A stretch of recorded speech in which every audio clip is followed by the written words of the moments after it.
Ma mère se tenait dans l'embrasure de la porte de la cuisine avec 2 valises et a dit « Je n'ai pas épousé un homme qui vit dans les ordures ».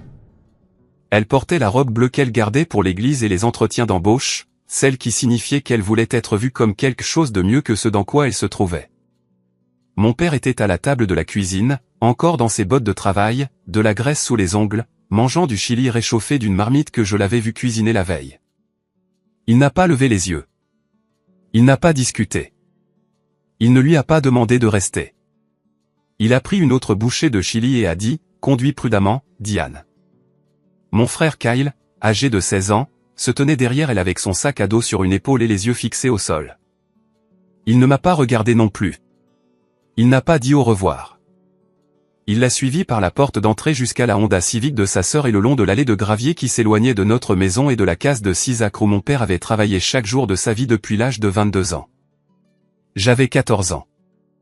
Je me suis tenu à la porte moustiquaire et j'ai regardé les feux arrière disparaître au-delà de la lisière des arbres.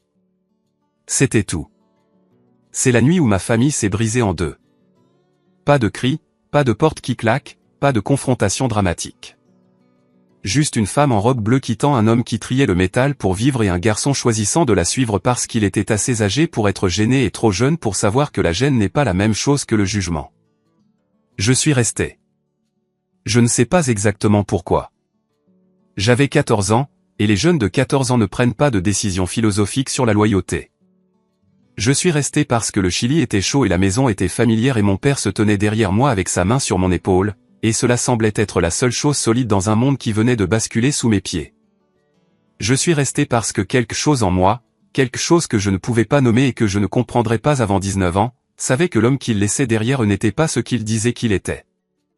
19 ans plus tard, un avocat dans un bureau du centre-ville m'a regardé de l'autre côté d'une table en acajou et a dit « Monsieur Nova, votre mère et votre frère ne sont pas inclus dans cette réunion. » Votre père a été très précis à ce sujet. Il a ouvert un dossier. Ses mains tremblaient. Et tout ce que je pensais savoir sur mon père, sur la casse, sur la vie que ma mère appelait des ordures, s'est avéré valoir 33 millions de dollars. Je m'appelle Eric Nova. Je dois vous parler de mon père. Robert Nova, Bobby pour tous ceux qui le connaissaient, a grandi à Calt City, Illinois, à l'extrême sud de Chicago, dans un quartier où l'air sentait la rouille et le diesel et où le rêve américain était une carte syndicale et une pension. Son père, mon grand-père, a travaillé dans les aciéries jusqu'à leur fermeture. Sa mère faisait des ménages. Bobby a abandonné le lycée à 17 ans, a obtenu son GED à 19 ans, et à 22 ans, a utilisé chaque dollar qu'il avait économisé de 3 ans de petits boulots pour acheter un terrain de 4 acres près de la route 394 qui venait avec une clôture en grillage, un hangar en tôle ondulée, et un panneau qui disait le Novak Salvage and Auto Part. Il a ajouté 2 acres de plus en 1991 lorsque le terrain adjacent a été mis en vente pour arriérés d'impôts. Investissement total, 41 000 $ pour 6 acres de terrain plat et entouré de champs de maïs et de lignes électriques. Pendant les 30 années suivantes, mon père a géré cette casse. Il achetait des voitures accidentées aux enchères des assurances, les démontait pièce par pièce et vendait les pièces. Il achetait de la ferraille sur des chantiers de construction et à des équipes de démolition. Il prenait de vieux appareils électroménagers, du matériel agricole, des machines industrielles, tout ce qui était en métal et dont quelqu'un d'autre ne voulait plus. Il travaillait 6 jours par semaine, du lever au coucher du soleil, avec des bottes à embout d'acier et des gants de toile, un chalumeau dans une main et une clé à douille dans l'autre. Il rentrait tous les soirs en sentant l'huile de moteur et la limaille de fer. Il dînait à la même table, regardait les mêmes nouvelles du soir, et se couchait à 21h30 parce que la casse ouvrait à 7h. Ma mère appelait ça un gâchis. Elle le disait avant de partir et elle l'avait dit pendant des années avant cela. Elle voulait un mari qui portait une cravate, qui travaillait dans un bureau, qui avait un titre qu'elle pourrait mentionner au dîner de sa sœur sans voir la table se taire. Elle avait épousé Bobby Nova à 20 ans parce qu'il était beau et drôle et qu'il la faisait se sentir en sécurité. Mais la sécurité ne suffisait pas. Pas quand sa sœur a épousé un représentant pharmaceutique et a déménagé à Naperville. Pas quand ses amis du lycée ont commencé à poster des photos de vacances et des rénovations de cuisine sur Facebook. Pas quand la distance entre sa vie et la vie qu'elle voulait est devenue un canyon qu'elle ne pouvait cesser de contempler. Je ne lui en veux pas d'avoir voulu plus. Je lui en veux pour la façon dont elle est partie, pour ce qu'elle a dit, pour le fait qu'elle n'a jamais, en 19 ans, appeler mon père pour s'excuser ou expliquer ou même demander comment il allait. Elle a demandé le divorce 6 semaines après son départ. Elle a demandé la maison. Mon père la lui a donnée sans discuter. Il a emménagé dans un petit appartement au-dessus du bureau de la casse, un espace de 2 pièces avec une plaque chauffante, un mini réfrigérateur et un matelas par terre. Il l'a laissé avoir la maison parce que c'était plus facile que de se battre, et parce que Bobby Nova était le genre d'homme qui préférait perdre une maison que de perdre une journée de travail dans un tribunal. J'ai vécu avec mon père. Le tribunal a donné la garde principale à ma mère, mais j'ai refusé d'y aller. À 14 ans en Illinois, un juge prend en considération la préférence d'un enfant, et j'ai exprimé la mienne clairement. Je voulais rester avec mon père. Ma mère a protesté. Mon père non. Le juge a accédé à ma demande. Ma mère a pris Kyle et la maison et les meubles et m'a laissé avec un homme qui vivait au-dessus d'une casse et mangeait du chili réchauffé pour le dîner. C'était la meilleure décision que j'ai jamais prise. La première année a été difficile. Je ne vais pas la romantiser. L'appartement au-dessus du bureau était froid en hiver et étouffant en été. La douche était un tuyau en caoutchouc attaché à un évier de service. Je faisais mes devoirs à une table pliante pendant que mon père faisait sa comptabilité au bureau à 3 pieds de là, plissant les yeux sur les factures sous une ampoule nue. J'allais à l'école en sentant la casse, peu importe à quel point je me frottais. Et les enfants le remarquaient. Ils remarquent toujours tout. Quelqu'un a peint le gamin de la casse sur mon casier en seconde. Je l'ai nettoyé avant que mon père ne puisse le voir. Non pas parce que j'avais honte de lui, mais parce que je ne voulais pas qu'il sache que d'autres personnes en avaient honte. Il y a eu des moments où j'ai remis en question ma décision. Quand j'avais 15 ans, Kyle a posté des photos sur Facebook de la nouvelle maison de ma mère à Naperville. Il avait sa propre chambre avec une télévision et un ordinateur. Il y avait une piscine dans le jardin. La cuisine avait des comptoirs en granit et un réfrigérateur avec un distributeur de glaçons. Je dormais dans une pièce où le vent passait à travers le cadre de la fenêtre et le seul ordinateur était un ordinateur de bureau vieux de 10 ans que mon père utilisait pour le suivi des stocks. J'ai regardé ces photos pendant longtemps. Puis j'ai fermé l'ordinateur portable et je suis descendu aider mon père à décharger un plateau de Hondas accidenté qui était arrivé d'une vente aux enchères d'assurance. Nous avons travaillé jusqu'au coucher du soleil. Et quand nous sommes montés, il a fait des œufs brouillés et du pain grillé et nous avons mangé en silence, et c'était suffisant. À l'école, j'étais invisible, pas vraiment harcelé. Juste ignoré. La conseillère d'orientation m'a appelé en première pour discuter de mes projets universitaires. Elle a regardé mon dossier, a vu mon adresse et a dit « Eric, as-tu envisagé une formation professionnelle ? Il y a d'excellents programmes au collège communautaire. » Elle n'avait pas regardé mes notes. Elle avait regardé mon code postal. J'avais une moyenne de 3,8, et elle m'orientait vers une école de métier parce que mon adresse était une casse sur la route 394. J'ai dit « Je vais me débrouiller. » Elle. La même chose que mon père disait à propos de tout. Je vais me débrouiller. Grand-père Walt, le père de mon père, est mort quand j'avais 16 ans. Il n'a rien laissé à mon père parce qu'il n'y avait rien à laisser. Mais à l'enterrement, un vieil ouvrier sidérurgiste nommé Teddy a pris mon père à part et a dit quelque chose que j'ai entendu. Il a dit « Bobby, ton vieux était fier de cette casse. » Il disait à tout le monde au VFW que son fils allait construire quelque chose là-bas qui les ferait tous y regarder à 2 fois. Mon père a hoché la tête et n'a rien dit, mais cette nuit-là, il est resté tard au bureau. Je pouvais voir la lumière de ma fenêtre. Il écrivait quelque chose, faisait des plans. Je ne savais pas ce que c'était. J'avais 16 ans. J'étais juste content que la lumière soit allumée. Cela signifiait qu'il était toujours là. Mais il y avait autre chose cette première année, quelque chose qui a grandi lentement comme le métal s'oxyde, changeant la surface de tout ce qu'il touche. Mon père a commencé à m'apprendre le métier. Pas formellement, pas avec des cours ou des manuels. Il m'a appris comme il faisait tout, en le faisant devant moi et en me laissant regarder jusqu'à ce que je comprenne. Il m'a appris à lire une voiture, pas à la conduire, à la lire. Comment regarder un véhicule accidenté et savoir en quelques secondes ce qui était récupérable. Le moteur, la transmission, l'alternateur, le démarreur, le pot catalytique. Il m'a appris quels métaux valaient la peine d'être extraits et lesquels non, le câblage en cuivre, les radiateurs en aluminium, le platine et le palladium à l'intérieur des pots catalytiques, qu'il retirait avec une précision chirurgicale. catalogués par poids et stockés séparément dans une pièce verrouillée à l'arrière de la caisse que je supposais contenir des pièces de rechange. Tout a de la valeur, Eric, disait-il, en brandissant un pot catalytique corrodé qui ressemblait à un déchet. Il faut juste savoir où regarder et quoi chercher. La plupart des gens voient des déchets. Moi, je vois des éléments, palladium, rhodium, platine. La voiture vaut quelques centaines de dollars pour les pièces, mais ce petit morceau ici, il vaut plus que tout le reste de la voiture combinée. Et personne ne le sait parce que personne ne regarde. Il disait des choses comme ça, des phrases simples que j'ai mémorisées à l'époque et que je ne comprendrai pleinement que des années plus tard. Il ne parlait pas seulement de pot catalytique. Il parlait de lui-même, de moi, de la vie que ma mère avait qualifiée d'ordure sans jamais prendre la peine de regarder à l'intérieur. Chaque samedi pendant 19 ans, j'ai travaillé avec mon père à la casse. Pendant le lycée, le collège communautaire, mon apprentissage d'électricien, les premières années de la création de ma propre entreprise de construction. Chaque samedi, j'arrivais à 7 heures du matin et nous travaillions jusqu'à 17 heures de l'après-midi, à retirer des pièces, à couper du métal, à trier la ferraille, à charger le plateau pour le recycleur. Nous déjeunions ensemble dans son petit bureau, assis sur des chaises pliantes avec la radio réglée sur la station des Vieux Succès, mangeant des sandwichs de la station-service du coin. Nous ne parlions pas beaucoup. Nous n'en avions pas besoin. Le travail était la conversation. La présence était l'essentiel. Ces samedis étaient l'architecture de ma vie. Ils étaient la fondation sur laquelle tout le reste a été construit.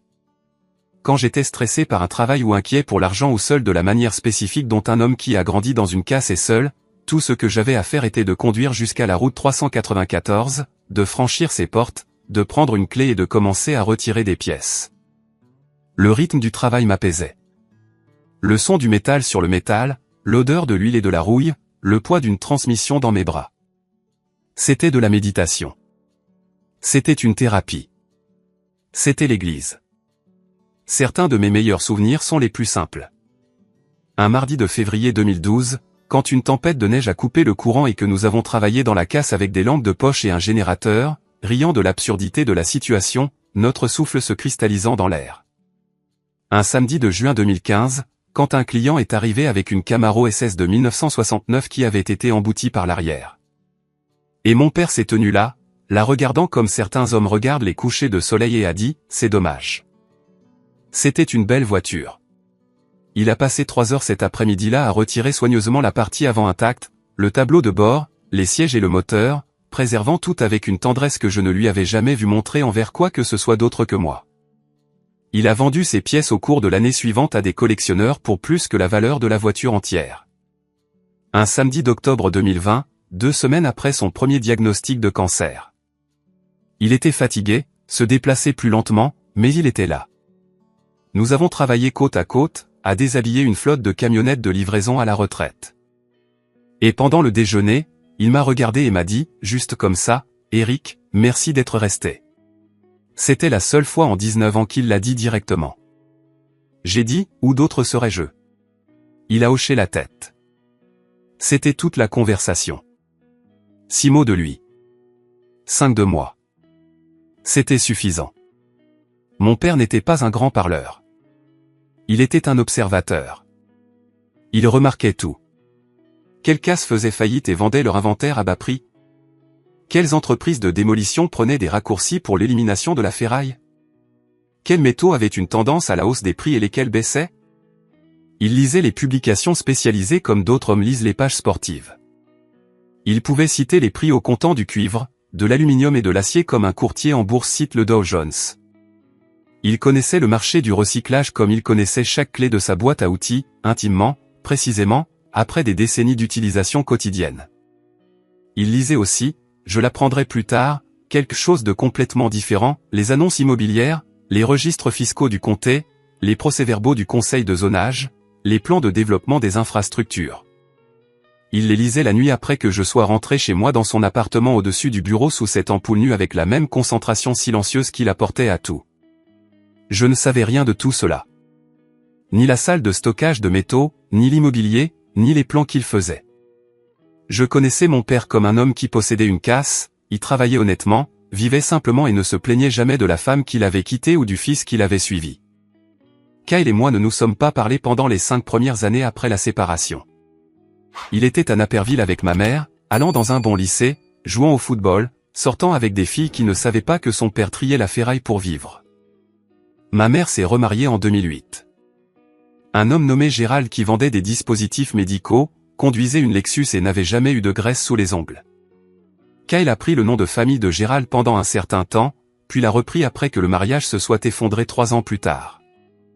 Il est allé à une université d'État, a étudié l'administration des affaires et a obtenu un emploi dans une entreprise de logistique où il gagnait un salaire décent et décrivait son éducation comme étant compliquée quand on lui posait la question.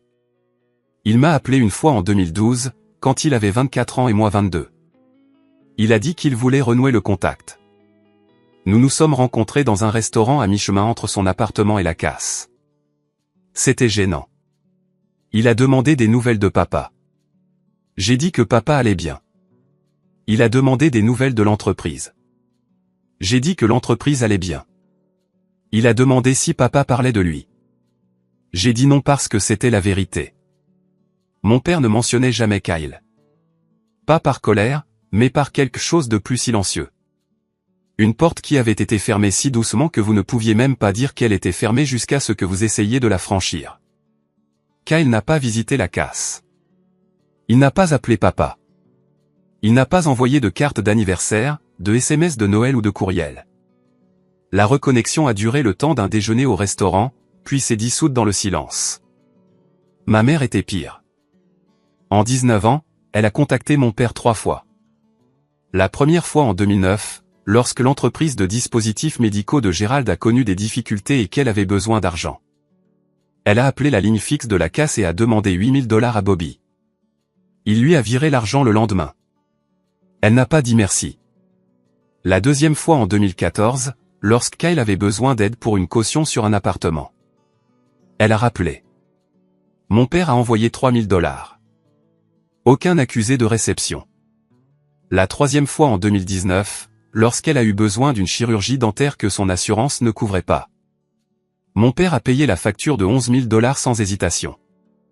3 contacts en 19 ans, tous pour des retraits. Pas une seule fois elle n'a demandé comment il allait. Pas une seule fois elle n'est venue le voir. Pas une seule fois elle n'a dit qu'elle était désolée. Je le sais parce que mon père gardait des archives, chaque contact, chaque dollar envoyé, chaque appel téléphonique consigné avec la date, l'heure, la durée et le montant demandé. Il les classait dans un dossier dans le tiroir de son bureau comme il classait les factures de vente de pièces, méthodiquement, sans émotion, juste des données. Un homme qui avait passé sa vie à trier les matériaux de valeur des matériaux sans valeur, faisant la même chose avec les gens qu'il avait abandonnés. En 2020, mon père a été diagnostiqué avec un cancer de la prostate. Stade 2, traitable, m'a-t-il dit un samedi après-midi à la casse, assis dans son bureau avec la radio allumée, aussi nonchalamment que s'il me parlait d'un nouveau lot de voitures arrivant d'une vente aux enchères. J'ai un cancer, Eric. Le docteur dit qu'on l'a attrapé tôt. Ça va aller. Ça n'allait pas. Le traitement a été brutal. Radiothérapie, hormonothérapie, le cycle épuisant des rendez-vous et des effets secondaires, et l'érosion lente d'un corps qui avait travaillé dur chaque jour pendant 45 ans. Mais il a continué à aller à la casse. Chaque jour, il travaillait moins d'heures, prenait plus de pauses, s'asseyait dans sa chaise plus qu'il ne se tenait à l'établi. Mais il était là tous les jours. J'ai réemménagé dans l'appartement au-dessus du bureau pendant son traitement. Je gérais la casse le matin pendant qu'il se reposait.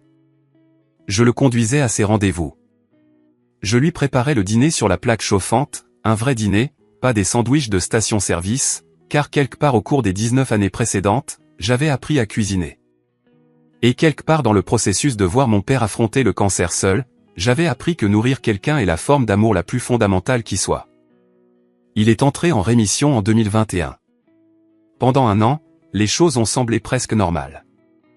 Nous avons célébré tranquillement comme nous faisions tout, avec un samedi à la casse, des steaks sur un grill portable derrière le bureau, 2 bouteilles de bière, la radio allumée et le soleil se couchant derrière le plateau.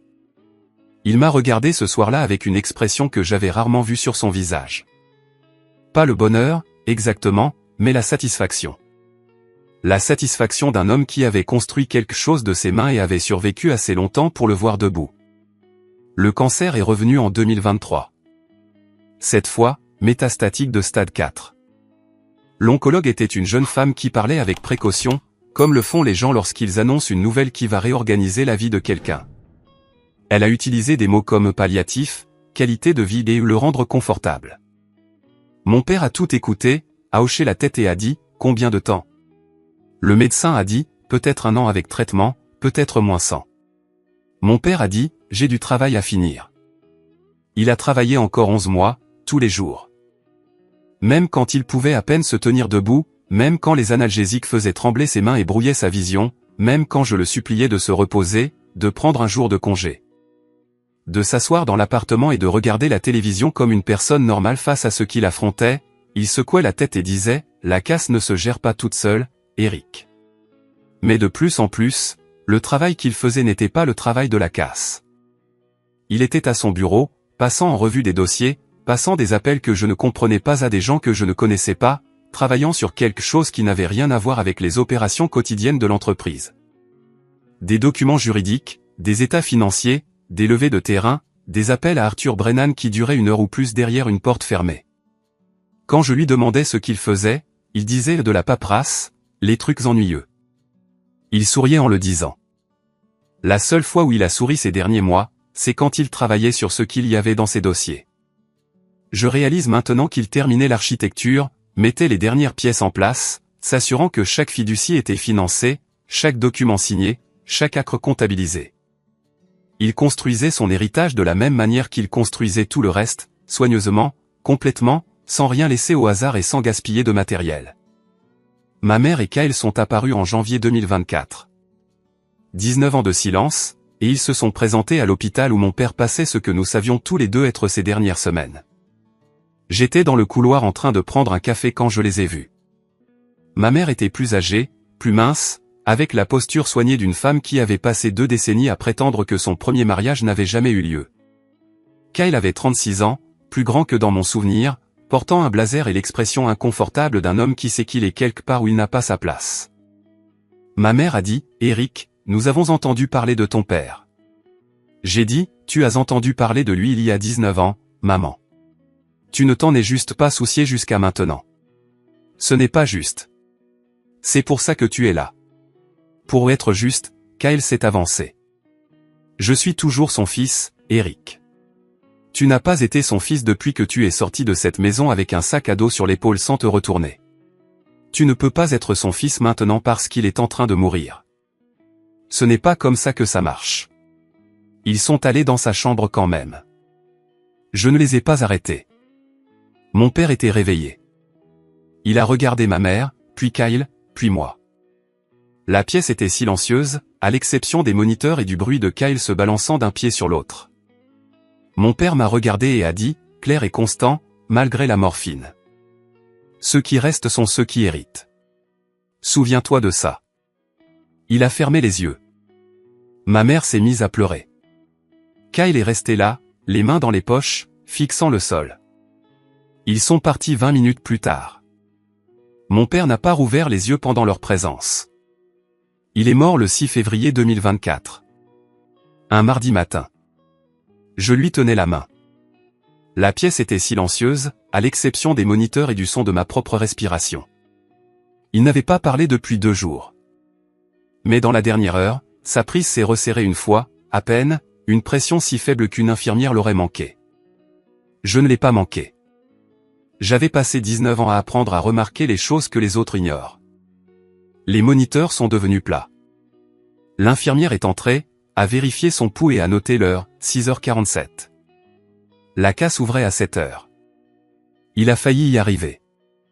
Je suis resté avec lui pendant 20 minutes après le départ de l'infirmière. Je lui ai tenu la main et je lui ai dit des choses que je n'avais jamais dites à voix haute. Qu'il était le meilleur homme que j'ai jamais connu. Que la casse n'était pas des ordures. Que la vie qu'il avait construite n'était pas un gâchis.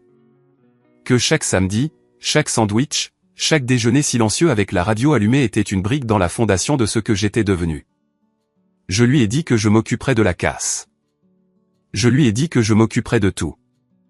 Je ne sais pas s'il m'a entendu. Je choisis de croire que oui. Les funérailles ont été modestes. Je les ai organisées. Je les ai payées. Les gars qui travaillaient à temps partiel à la casse sont venus, quelques clients réguliers, le propriétaire du restaurant où nous achetions des sandwichs.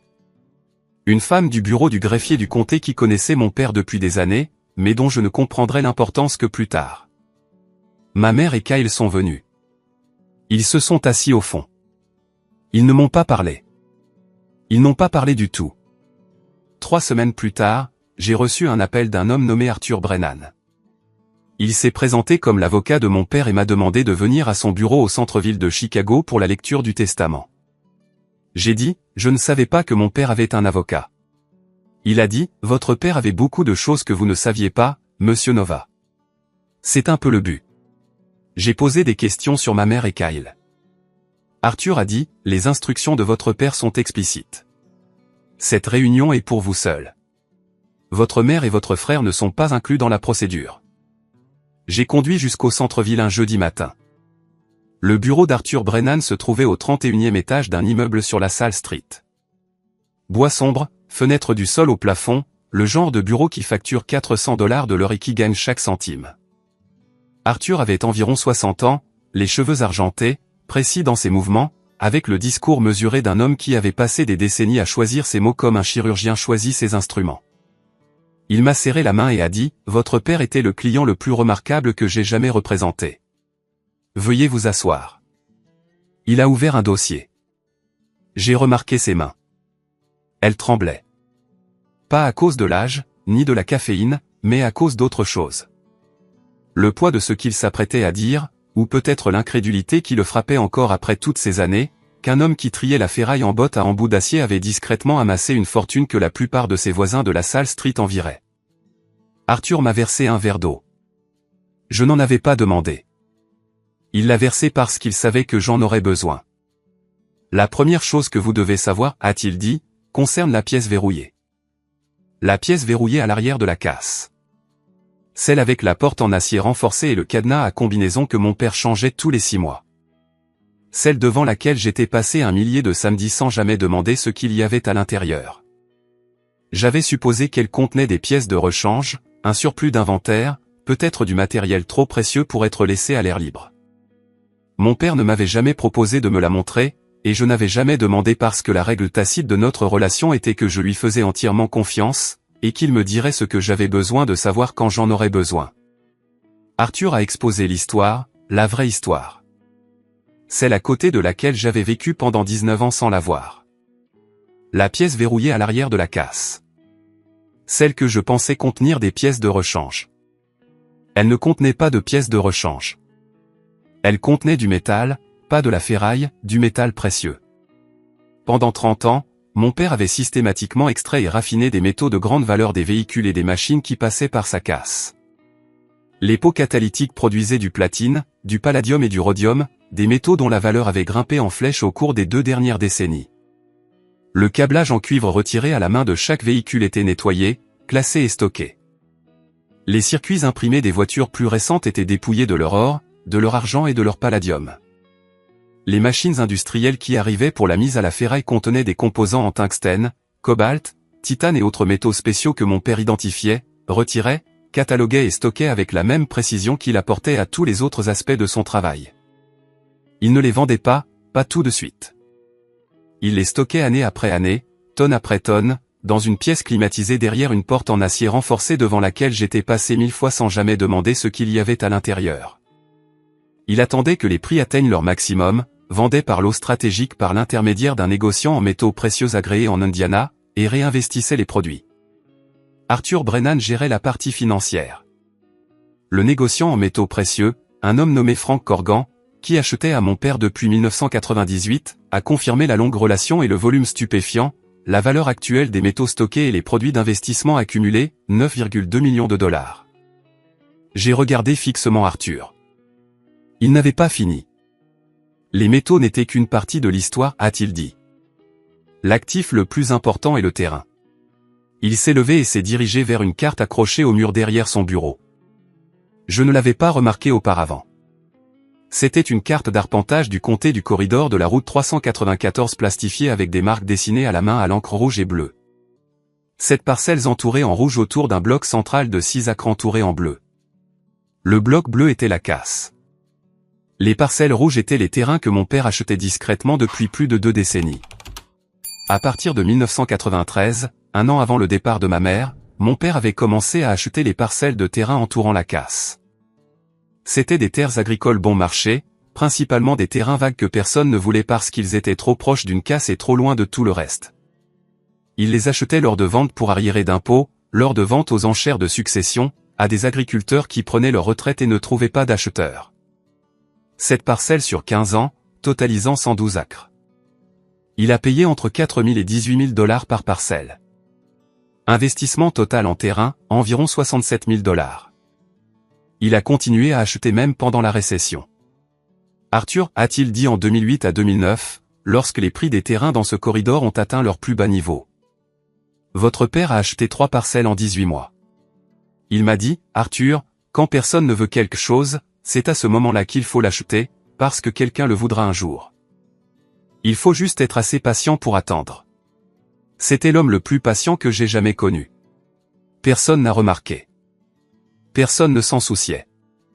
C'était un terrain plat et vide à côté d'une casse sur la route 394. Ma mère était passée devant ces champs 1000 fois sans jamais se demander à qui ils appartenaient. Kyle avait grandi en ne voyant que l'horizon dans toutes les directions et avait conclu, comme tout le monde, qu'il n'y avait rien là qui vaille la peine d'être vu. Mais mon père a vu quelque chose. Il a vu la même chose qu'il voyait dans chaque voiture accidentée qui passait par ses portes. Pas ce que c'était, mais ce que cela pourrait devenir. En 2021, une grande entreprise technologique a commencé à chercher des emplacements pour un nouveau centre de données dans la banlieue sud de Chicago.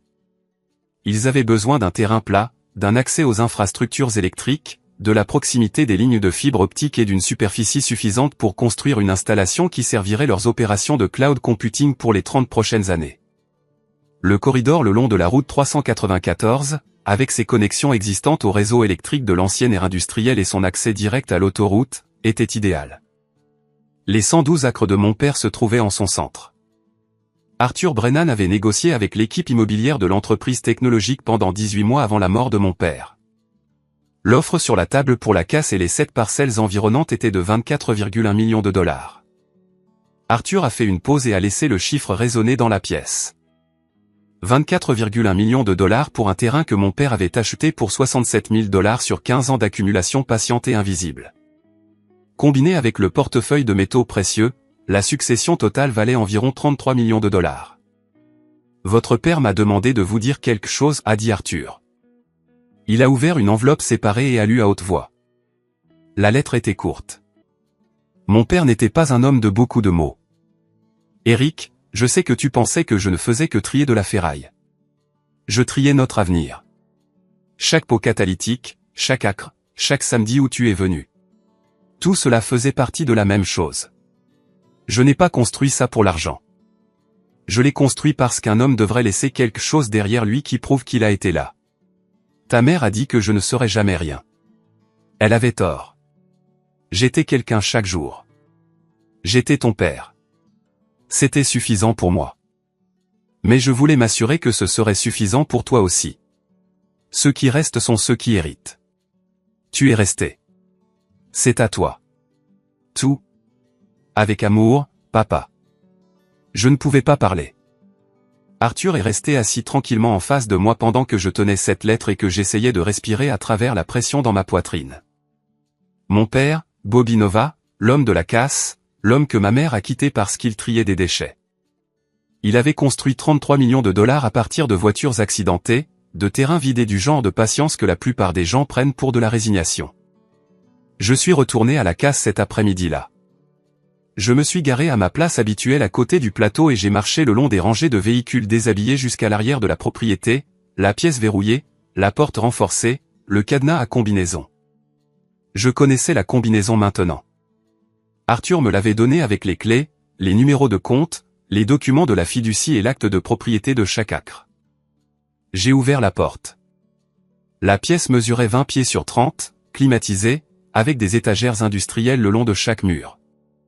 Sur ces étagères, triées et étiquetées avec la même précision méticuleuse que mon père apportait à ses factures, se trouvaient des conteneurs de métaux précieux, des fûts de fil de cuivre, nettoyés et classés par calibre, des bacs de circuits imprimés dépouillés.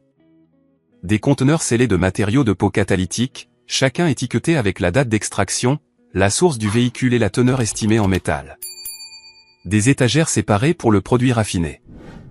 De petits conteneurs scellés de poudre de platine, d'éponges de palladium, de rhodium sous forme cristalline. Une armoire verrouillée contre le mur du fond contenait les articles les plus précieux, de l'or récupéré sur des circuits imprimés et des connecteurs, de l'argent provenant de contacts électriques, du cobalt et du tungstène provenant de composants de machines industrielles.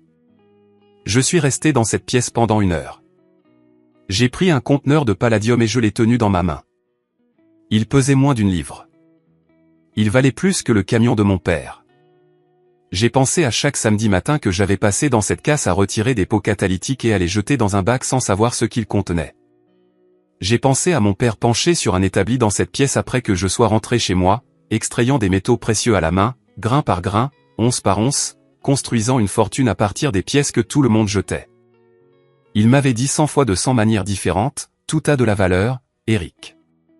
Il faut juste savoir où regarder. Je pensais qu'il parlait de voitures. Il parlait de tout. Arthur m'a expliqué la structure juridique. Tout était détenu dans des fiducies que mon père avait établies par l'intermédiaire du cabinet d'Arthur à partir de 2006. Les fiducies étaient irrévocables, correctement financées et me désignaient spécifiquement comme l'unique bénéficiaire. Ma mère et Kyle étaient explicitement exclus. Il y avait une clause de non-contestation qui annulerait toute contestation judiciaire et exposerait le contestataire à la perte de toute réclamation accessoire contre la succession. Votre père avait anticipé une contestation, a dit Arthur. J'ai posé des questions sur l'accord avec le centre de données. Arthur a dit que l'offre était ferme et que l'entreprise technologique était impatiente de conclure. Mon père avait négocié les conditions jusqu'à 2 semaines avant sa mort. Les derniers détails étaient en place. Tout ce que j'avais à faire était de signer. Ma mère l'a découvert en moins d'1 mois. Je ne sais pas comment.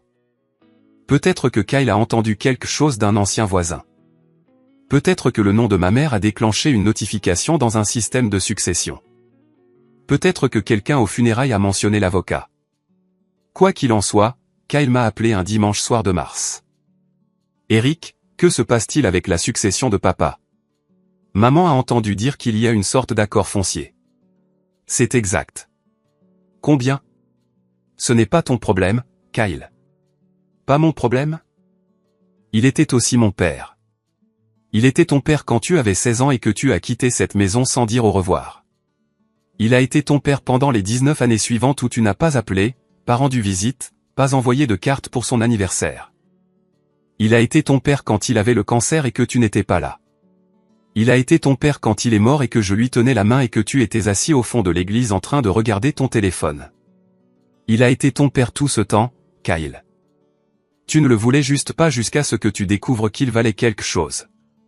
Ce n'est pas juste. Tu continues d'utiliser ce mot. Maman l'a utilisé aussi. Tu sais ce qui n'est pas juste? Manger des sandwichs de station-service dans un appartement de 2 pièces pendant que ta mère refait sa cuisine à Naperville. Travailler dans une casse tous les samedis pendant que ton frère prétend que son père n'existe pas. Tenir la main d'un homme pendant qu'il meurt. Et savoir que les gens qui auraient dû être là ont choisi de ne pas l'être. Ça, ce n'est pas juste. Ceci, c'est purement mathématique. Il a raccroché. Il a rappelé le lendemain avec le nom d'un avocat. Je lui ai parlé de la clause de non-contestation. Il est devenu silencieux. Ma mère a appelé 1 semaine plus tard. J'ai failli ne pas répondre, mais je portais cette conversation dans ma poitrine depuis 19 ans.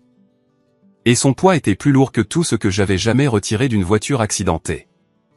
Eric, je suis ta mère. Je sais qui tu es.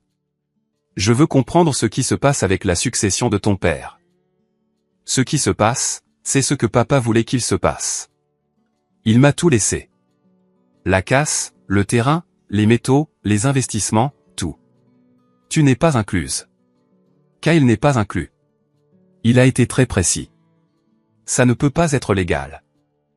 C'est légal. C'est documenté. C'est irrévocable. Et c'est accompagné de 19 ans d'archives montrant que tu l'as contacté 3 fois, toutes les 3 pour demander de l'argent et jamais une seule fois pour demander comment il allait. Silence.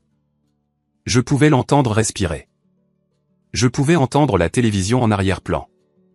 Une émission de jour, le bruit ambiant d'une vie vécue dans le confort pendant que mon père triait du métal dans le froid. Il me le devait, dit-elle. Je lui ai donné les meilleures années de ma vie.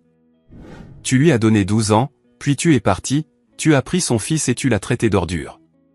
Il t'a donné une maison. Il t'a donné 22 000 $ à chaque fois que tu as appelé. Il t'a donné un divorce sans combat. Et il a passé les 19 années suivantes à construire un empire en silence, pendant que tu disais à quiconque voulait l'entendre qu'il ne serait jamais rien. Un empire dans une casse. 33 millions, maman, dans une casse. La même casse que tu as qualifiée d'ordure. Le même homme dont tu as dit qu'il ne serait jamais rien. Il était plus que tout ce que tu avais jamais imaginé. Tu ne pouvais juste pas le voir parce que tu étais trop occupé à regarder ce que les autres avaient. Elle n'a pas parlé pendant un long moment. Quand elle l'a fait, sa voix était différente, plus petite. M'a-t-il jamais pardonné? J'y ai pensé. J'ai pensé à 19 ans de samedi matin, de stations de radio, de sandwich et de silence. J'ai pensé à la façon dont mon père n'a jamais prononcé le nom de ma mère. Pas par colère, mais par une tristesse achevée. La façon dont on cesse de mentionner une route qu'on ne prend plus. J'ai pensé à la lettre qu'Arthur avait lue et à la phrase qui disait « Ta mère a dit que je ne serai jamais rien ». Il avait porté cette phrase pendant 19 ans. Il l'avait utilisée comme carburant. Il avait pris la pire chose que quelqu'un lui ait jamais dite et l'avait transformée en moteur qui a alimenté la construction silencieuse et invisible d'un empire de 33 millions de $. J'ai pensé à la nuit où elle est partie. La robe bleue, les 2 valises, la façon dont il n'a pas levé les yeux de son Chili. Avant, je pensais qu'il ne levait pas les yeux parce qu'il était brisé. Maintenant, je pense qu'il ne levait pas les yeux parce qu'il avait déjà décidé de ce qu'il allait faire ensuite. Bobby Nova ne perdait pas de temps avec les choses qu'il ne pouvait pas changer. Il consacrait son énergie aux choses qu'il pouvait construire. Je ne sais pas, ai-je dit, mais il a construit quelque chose d'extraordinaire, et il l'a fait après que tu lui aies dit qu'il ne le pouvait pas. Alors peut-être que le pardon n'était pas ce dont il avait besoin. Peut-être que ce dont il avait besoin, c'était de te prouver que tu avais tort. Et il l'a fait. Chaque jour pendant 19 ans dans une casse que tu as qualifiée d'ordure avec un fils que tu as laissé derrière toi. Elle pleurait. Je pouvais l'entendre à travers le téléphone. Pas les pleurs performatifs de quelqu'un qui veut de la sympathie. Le vrai genre. Celui qui vient quand on comprend trop tard qu'on s'est trompé sur tout. Au revoir, maman. J'ai raccroché. J'ai conduit jusqu'à la casse. Je me suis assis dans la chaise de mon père dans le petit bureau avec la radio allumée et l'ampoule nue au-dessus de ma tête et je n'ai pas pleuré. J'avais assez pleuré. J'ai mangé un sandwich de station-service et j'ai regardé le tableau de liège couvert de factures et de notes écrites de la main de mon père, et j'ai senti pour la première fois de ma vie que j'étais exactement là où je devais être. J'ai signé l'accord avec le centre de données en avril, 24,1 millions de $, pour 112 acres de terrain que mon père avait acheté pour 67 000 $. Le portefeuille de métaux a été liquidé en 6 mois par l'intermédiaire de l'entreprise de Frank Corgan, rapportant 9,2 millions de $ après frais et impôts. La casse elle-même ne faisait pas partie de l'accord. Je l'ai gardée. J'ai gardé les 6 acres, le hangar en tôle ondulée, le bureau avec l'appartement au-dessus, les chaises pliantes, la radio qui captait toujours la station des vieux succès. Je l'ai gardée parce qu'elle appartenait à mon père et parce qu'elle était à moi, et parce que certaines choses ne sont pas à vendre, peu importe ce qu'elles valent. Je vais toujours à la casse le samedi. Je travaille différemment maintenant. J'ai engagé une équipe de 5 gars qui retire des pièces, trie le métal et gère les opérations quotidiennes. Mais le samedi, je suis là. J'arrive à 7 heures. Je mets mes bottes. Je retire des pièces, je coupe du métal, je déjeune au bureau avec la radio allumée. Je m'assois dans la même chaise pliante où mon père s'asseyait. Au même bureau où il faisait sa comptabilité sous une ampoule nue, dans le même espace où il mangeait du chili le soir où ma mère est partie sans broncher. Le centre de données est en construction sur le terrain au nord et à l'est. Je peux voir les grues depuis la casse. Des poutres d'acier s'élevant de la terre plate de l'Illinois. Le squelette d'un bâtiment qui stockera des données pour des millions de personnes, construit sur un sol que mon père a acheté pour des centimes parce qu'il pouvait voir ce que personne d'autre ne voyait. Que cette terre laide, plate et indésirable à côté d'une casse sur la route 394 allait valoir quelque chose un jour. De la même manière qu'il a vu qu'un pot catalytique corrodé valait plus que la voiture dont il provenait. De la même manière qu'il a vu qu'un samedi matin avec son fils valait plus que la femme qui est partie. Ma mère a contesté le testament. Son avocat a envoyé une lettre affirmant que Bobinova était mentalement diminuée pendant ces dernières années en raison du traitement contre le cancer et que les fiducies étaient le produit d'une capacité réduite. Arthur Brennan a répondu par un dossier de 300 pages qui comprenait les dossiers médicaux complets de mon père, une évaluation cognitive administrée 8 mois avant sa mort montrant une pleine capacité mentale. 19 ans de dossiers financiers détaillés démontrant une prise de décision cohérente et sophistiquée, et le journal de contact complet documentant l'abandon de ma mère. Le dossier comprenait également la clause de non-contestation et un avis formel indiquant que la poursuite de la contestation exposerait ma mère à la perte de toute réclamation résiduelle et à une responsabilité potentielle pour les frais de justice. La contestation a été retirée en 11 jours. Kyle m'a envoyé un SMS 2 mois plus tard. C'était la chose la plus longue qu'il m'ait jamais écrite. Il a dit qu'il était désolé. Il a dit qu'il savait qu'il avait fait le mauvais choix quand il avait 16 ans. Il a dit qu'il aurait aimé être resté. Il a dit qu'il comprenait pourquoi papa ne lui avait rien laissé et qu'il n'allait pas se battre. Il a demandé si nous pouvions déjeuner un de ces jours. Je l'ai lu 3 fois. J'ai pensé à un gamin de 16 ans debout derrière sa mère avec un sac à dos sur une épaule. Choisissant la vie qui paraissait meilleure de l'extérieur plutôt que celle qui était réelle. J'ai pensé que 16 ans, c'est trop jeune pour comprendre que l'homme en botte de travail est celui que vous devriez suivre. Et que 36 ans, c'est assez vieux pour réaliser que vous avez mal choisi, mais trop tard pour y remédier. J'ai répondu, samedi, à la casse, 7 heures, apporte des bottes de travail. Il est venu. Il est arrivé sur le parking en gravier à 6h55 dans une voiture de location, portant des bottes de travail neuves qui n'avaient jamais touché la terre et une chemise en flanelle qui avait encore les plis de l'emballage. Il a regardé la casse comme les touristes regardent les villes étrangères, avec les yeux grands et incertains de quelqu'un qui sait qu'il est dépassé. Je lui ai tendu une paire de gants en toile, du même genre que ceux que portait mon père, et nous avons marché jusqu'à la première rangée de véhicules sans parler. Il n'a pas dit grand-chose. Je ne m'y attendais pas. Je lui ai donné des tâches simples. Retirer la batterie, débrancher l'alternateur, enlever le câblage en cuivre du faisceau. Il travaillait lentement, maladroitement, comme toute personne qui n'a jamais tenu une clé à douille avec un but. Il a eu des ampoules aux mains dès la première heure. Il ne s'est pas plaint. Je le regardais du coin de l'œil et j'ai vu quelque chose que je n'attendais pas. De la concentration. Une vraie concentration. Celle qui vient du désir de bien faire quelque chose. Non pas parce que vous savez comment faire, mais parce que vous comprenez enfin que c'est important. Au déjeuner au bureau, mangeant des sandwichs de la même station-service, assis sur des chaises pliantes avec la radio allumée, il a finalement parlé. C'est ce que tu faisais tous les samedis. Tous les samedis pendant 19 ans. Il a regardé autour de lui dans le bureau, l'ampoule nue, le bureau en métal, les factures épinglées au tableau de liège, la tache sur le mur où papa s'appuyait sur sa chaise tous les soirs. Les yeux de Kyle étaient humides. J'aurais dû être là, a-t-il dit. Ouais, ai-je dit, tu aurais dû.